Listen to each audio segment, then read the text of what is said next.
Sababu huo mchanganyiko wa nini? Huu ni mchanganyiko wa dawa aina za kupandisha nyota na dawa za mvuto ndani yake. Huo msigi ndio kazi yake kutoa nuksi ambazo zilizokuwa zile kuu zilizokomaa katika mwili. Kubwa sana.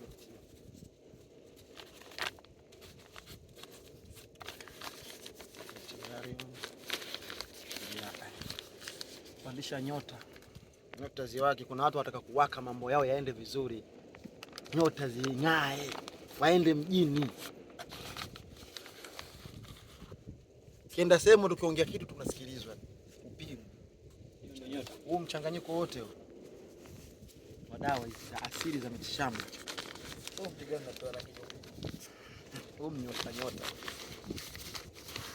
Kuna waambiaji wanaosema kwamba hizi kazi hazifai. Bado hajatambua nini maana ya asili. Sababu hizi kazi zimeanza tangu enzi na enzi za wazee wetu. Tumezikuta, sisi tumezirisi. Kwa hiyo kwamba huyo tunasema lijamkuta jambo. Likimkuta basi hataelewa nini maana ya asili. Kwa sababu asili ipo kwa kila mwanadamu. Na hii ni mitishamba tu ambayo imeumbwa na Mwenyezi Mungu. Haina madhara baadhi yao. Sema tu binadamu wameishi kwa kumezeshana maneno tofauti ya uongo. Ila tiba asili zipo, tiba dua zipo na zinapatikana na mafunzo ya ukweli wapo. Kama tuko baharini huku tumekuja huku.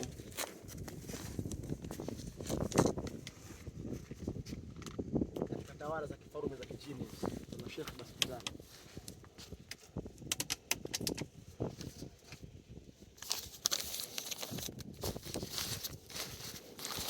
Mchanganyiko huu ni mzuri sana, ni hatari sana. Wale wenye nuksi zile sugu. Nuksi sugu kabisa zenye kusumbua mtu kaangaika sana. Kamaliza waganga sana. Nakutana mchanganyiko kama ya dawa. Sababu dawa moja haiwezi kufanya kazi.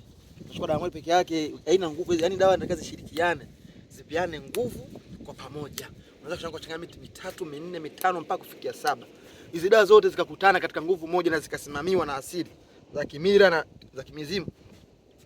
Basi huwa zinafanya kazi haraka kwa sababu wa kusapotiana. Na huo ndo mchanganyiko wetu na ndio hivi sasa tunauchanganya. Uko ili uwe tayari ama uingie tayari kufanya jambo.